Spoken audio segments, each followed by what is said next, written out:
Hello friends, আমি সোমা গড়াই। তোমাদের এখন হাইওয়ে ইঞ্জিনিয়ারিংয়ের ক্লাস চলছে। তো আজকে আমাদের টপিক হচ্ছে ক্যাম্বার আর সুপার এলিভেশন। তো ফার্স্টেই চলে যাব ক্যাম্বার সম্পর্কে। তো ক্যাম্বার হচ্ছে আমাদের রোডের মধ্যে অ্যাক্রস দ্য প্লেন আমরা কি করি, টপ এজ থেকে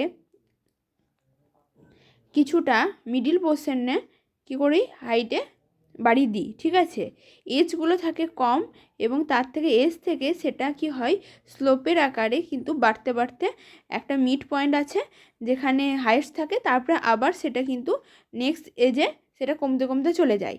ঠিক আছে, এটা পুরো through out the lane provide করা হয়। কেন এই ক্যাম্বারটা দেওয়া হয়, মানে মিড পোর্শনটা হালকা একটু উঁচু কেন করা হয় সাইড থেকে, কারণ এখানে যদি আমাদের রেনফল হয় রোডের সারফেসের ওপর, সেই রেনফলটা ড্রেন আউট হয়ে দুই দিকেই চলে যাবে এবং কী হবে, রোডটা ডিউরেবল হবে আর ইমপারভিয়াস হবে। তো main object of providing a camber is to make the road surface durable, impervious and to drain of rain water from the road surface as quickly as possible. যত তাড়াতাড়ি সম্ভব আমাদের রেন ওয়াটারটা ড্রেন আউট হয়ে যাবে। The slope of the line joining the crown and edge of the road surface is known as camber.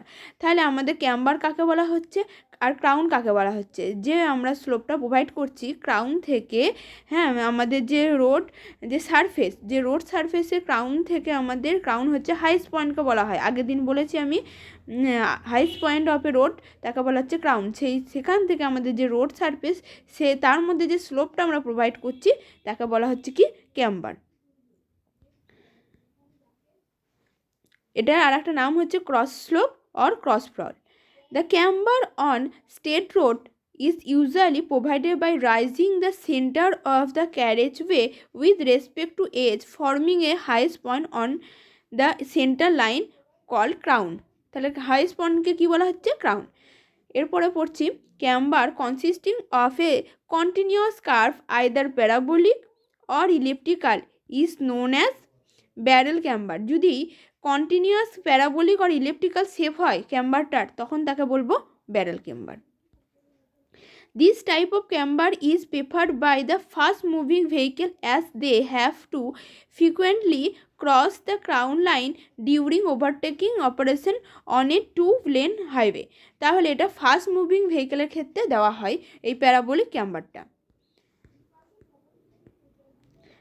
যার আরেকটা নাম কি, ব্যারেল ক্যাম্বার। ঠিক আছে, এরপরে পড়ব camber consisting of two straight slope joining at a centre is called slope camber. যদি দুটি স্টেট স্লোপ সেন্টারে এসে জয়েন হয় তাকে বলবো slope camber. Sometime a composite or combine camber consist of two straight slope with a parabolic crown in the centre is preferred.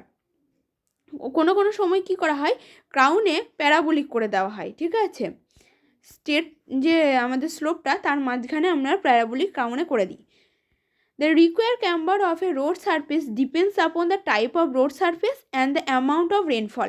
তাহলে আমাদের ক্যাম্বারটা কিসের ওপর ডিপেন্ড করে, রোড সারফেসের ওপর, কেমন টাইপের রোড সারফেস হবে, এবং আমাদের যে অ্যামাউন্ট অফ রেনফল তার ওপর। মানে আমাদের সিমেন্ট কংক্রিটের ক্ষেত্রে আলাদা ক্যাম্বার হবে, বিটুমিনাস রোডের ক্ষেত্রে আলাদা ক্যাম্বার হবে, আর্দেন রোডের ক্ষেত্রে আলাদা ক্যাম্বার হবে, আবার লাইট এবং হেভি রেনফলের জন্য আলাদা আলাদা ক্যাম্বার হবে। সেটা আমরা পড়বো এরপরে। এ flat camber of 1.5 to 2% is sufficient on relatively impervious road surface like cement concrete or bituminous concrete. Bituminous concrete, cement কংক্রিটের ক্ষেত্রে আমরা অল্প মতো ক্যাম্বার দিই, যেটাকে ফ্ল্যাট ক্যাম্বারও বলা হচ্ছে। সেটার পরিমাণ কত হয়, 1.7 to 2% মতো। ঠিক আছে, impervious surface like water bound macadam or earth road which may allow surface water to get into the subgrade soil, steeper camber is required. তাহলে আর্থ রোডের ক্ষেত্রে এবং ওয়াটার বাউন্ড ম্যাকাডামের ক্ষেত্রে আমরা কিন্তু স্টিপার ক্যাম্বার, মানে ক্যাম্বারটা একটু বেশি দিয়ে থাকি। The stripper camber are also provided in areas of heavy rainfall. যেখানে বেশি বৃষ্টিপাত হয়, কম বৃষ্টিপাতের থেকে বেশি বৃষ্টিপাতে কিন্তু আমাদের স্টিপার ক্যাম্বার দেওয়া হয়। Too steep camber is not desirable. খুব বেশি কিন্তু স্টিপ ক্যাম্বার কিন্তু ডিজায়ারেবল নয়। এরপরে আমরা একটা ছক পড়ে নেবো, সেটা কিসের ওপরে, টাইপ অফ রোড সারফেস, কীরকম রোড সারফেস আছে এবং রেনফলটা কীরকম হবে, ঠিক আছে। রেঞ্জ অফ ক্যাম্বারের রেঞ্জটা হেভি রেনফলের ক্ষেত্রে কেমন হবে, লাইট রেনফলের ক্ষেত্রে কেমন হবে। যদি cement concrete and high type bituminous surface হয়, সিমেন্ট কংক্রিট এবং হাই টাইপ বিটুমিনাস সারফেস হয়, তাহলে হেভি রেনফলের ক্ষেত্রে আমরা ক্যাম্বার দিয়ে থাকবো কি 1/50, মানে যেটা হচ্ছে 2%, মানে 1/50 করো। তাহলে আমাদের যদি পার্সেন্টেজে করা হয় 100 দিয়ে যদি আমরা মাল্টিপ্লাই করে দিই, তাহলে আমাদের কত পার্সেন্ট হবে, 2% থাকবে, ঠিক আছে। আর লাইটে কিন্তু কম থাকবে, 1/60 বা 1.7%, ঠিক আছে। এরপরে চলে যাব থিন বিটুমিনাস সারফেস যদি হয়, তাহলে 1/40, যেটা আমরা পার্সেন্টেজ করলে পাবো 2.5%, আর লাইটে হবে 1/50, মানে 2%, ঠিক আছে। তারপরে WBM মানে water bound macadam and gravel pavement যদি হয়, সেক্ষেত্রে 1/33, মানে 3%, আর লাইট রেনের ক্ষেত্রে 1/40, মানে 2.5%। আর আর্থ সারফেসের ক্ষেত্রে কী হবে, আরও বেশি ক্যাম্বার দিতে হয়, 1/25 অথবা 4%, 1/33 বা 3%, ঠিক আছে। মানে আমাদের সিমেন্ট কংক্রিট এবং বিটুমিনাসের ক্ষেত্রে কিন্তু ক্যাম্বার খুবই কম থাকে, 2 থেকে 1.7, ঠিক আছে। হেভির ক্ষেত্রে 2%, যদি লাইভ রেনফল এলাকা হয় তাহলে সেখানে কিন্তু 1.7% মতো দিলেই হয়ে যাবে। কিন্তু আর্থ সারফেসের ক্ষেত্রে সেক্ষেত্রে কিন্তু অনেকটাই বেশি ক্যাম্বার দেওয়া থাকে, 3% থেকে 4%, লাইট রেনে 3 এবং হেভিতে 4%। তাহলে পুরোপুরি ডিপেন্ড করছে রেনফল কেমন হয় সে তার ওপর, এবং কি টাইপের রোড সারফেস তার ওপর কিন্তু ক্যাম্বারটা নির্ভর করে। এরপরে পড়ব সুপার এলিভেশন, ঠিক আছে। When a vehicle negotiates a curve path, it is subjected to an outward force known as centrifugal force. কি বলছে, কোনো একটা ভেহিকেল যদি কার্ভ পাথ দিয়ে যায়, সেই সময় আমাদের কি হয়, ভেহিকেলটার মধ্যে আউটার ওয়ার্ডে একটা ফোর্স কাজ করে, যেটা কি করতে চায়, এই ভেহিকেলটাকে ওভারটার্ন করতে চায়, মানে এই যে পাথ, সেই পাথ থেকে ছিটকে বেরিয়ে যেতে চায় এই ফোর্সের কারণে। সেই ফোর্সটাকে বলা হচ্ছে কি force, centrifugal force. In order to resist this force, the outer edge of a road is generally rise above the inner edge. This is known as super elevation or cant or banking. তাহলে এটা কি বলা হচ্ছে, in order to resist this force, এই ফোর্সটাকে resist করার জন্য আমরা কি করে থাকি, আউটার এজকে কি করে থাকি, ইনার এজ, আমাদের যে ইনার এজ এবং আউটার এজ, এই আউটার এজ যেটা, এটা হচ্ছে আউটার এজ, আর এটা হচ্ছে কি ইনার এজ। তাহলে ইনার এজের রেসপেক্টে আউটার এজকে কি করা হয়, একটু হাইটে বাড়ি দেওয়া হয়, ঠিক আছে। মানে কীরকম টাইপের করা হয়, ইনার এজটা যদি এটা হয়, ঠিক আছে, এ পয়েন্টে যদি ইনার এজ হয়, বি পয়েন্টটা, তাহলে কি হচ্ছে, এই যে হাইটটা আমরা অ্যাবাভ করে দিলাম খানিকটা, তাকেই বলা হচ্ছে কি সুপার এলিভেশন, ঠিক আছে। এটা যদি করা হয়, সুপার এলিভেশন যদি দেওয়া থাকে, তাহলে এই সেন্ট্রিফুগাল ফোর্সের জন্য যে ওভারটার্নিং হয়ে যাচ্ছিলো ভেহিকেলটা, সেটা কিন্তু হবে না এবং কমফোর্টেবলভাবে জার্নি করতে পারবে। This is known as super elevation. তাহলে সুপার এলিভেশন আর একটা নাম হচ্ছে can't or banking. It is also defined as the inward tilt, এটাকে ইনওয়ার্ড টিল্টও বলা হয়, given to the cross section of the road surface throughout the length of the horizontal curve. The super elevation is expressed as difference of height of two edges of the carriageway. To the width of the carriageway, the main advantage of providing super elevation is to achieve higher speed of vehicle. তাহলে vehicle আমরা high স্পিডে কিন্তু move করতে পারি। তারপরে হচ্ছে to increase the stability of fast moving vehicle when they negotiate a horizontal curve, horizontal কার্ভের মধ্যে দিয়ে বা একটা কার্ভ পাথের মধ্যে দিয়ে যাওয়ার সময় তারা কিন্তু তাদের স্পিডটাকে মেনটেন করতে পারবে, ফাস্ট মুভিং ভেহিকেলের ক্ষেত্রে কোনো প্রবলেম হবে না। Two decrease the intensity of stress on the foundation, তাহলে ফাউন্ডেশনের মধ্যে কোনো স্ট্রেস জেনারেট করবে না বা ইন্টেন্সিটিটা কম হবে। It may be noted that greater the super elevation more will be convenient to the slow moving traffic. Slow moving ট্রাফিকের ক্ষেত্রে যদি আমরা বেশি সুপার এলিভেশন প্রোভাইড করে থাকি সেক্ষেত্রে কিন্তু তাদের প্রবলেম হবে।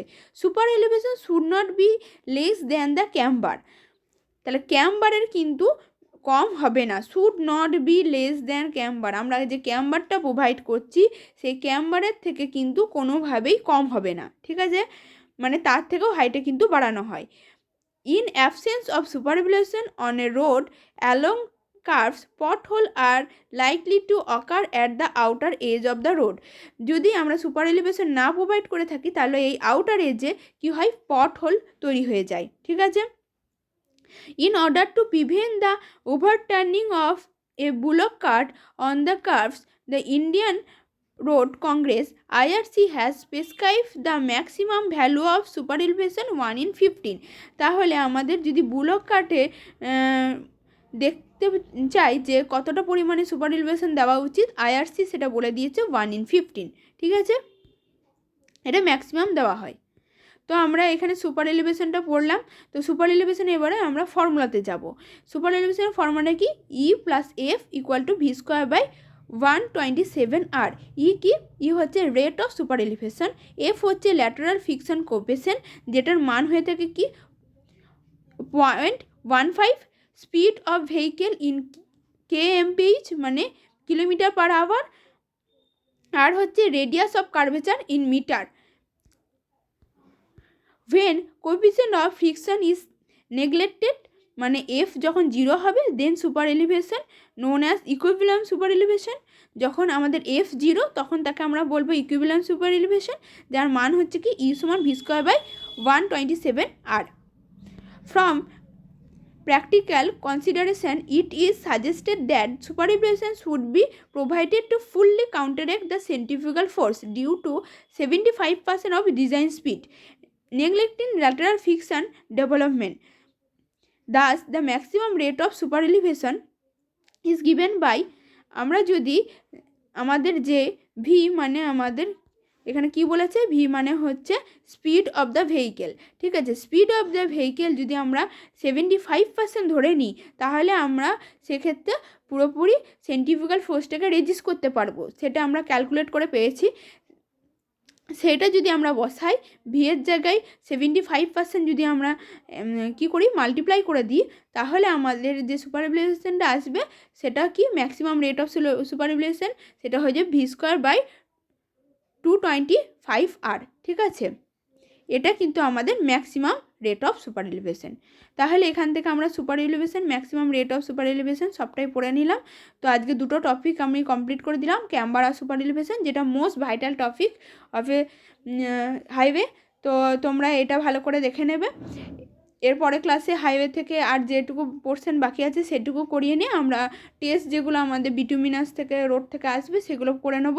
হ্যাঁ, তো ফ্লেক্সিবল রিজিড পেমেন্টটা যদি আমরা দেখি যে যদি বলতে হয় তাহলে ভালো করে একটা ক্লাসে বলে দেবো, কারণ ওটা সম্পর্কে আগে মনে হয় বলা হয়ে গেছে।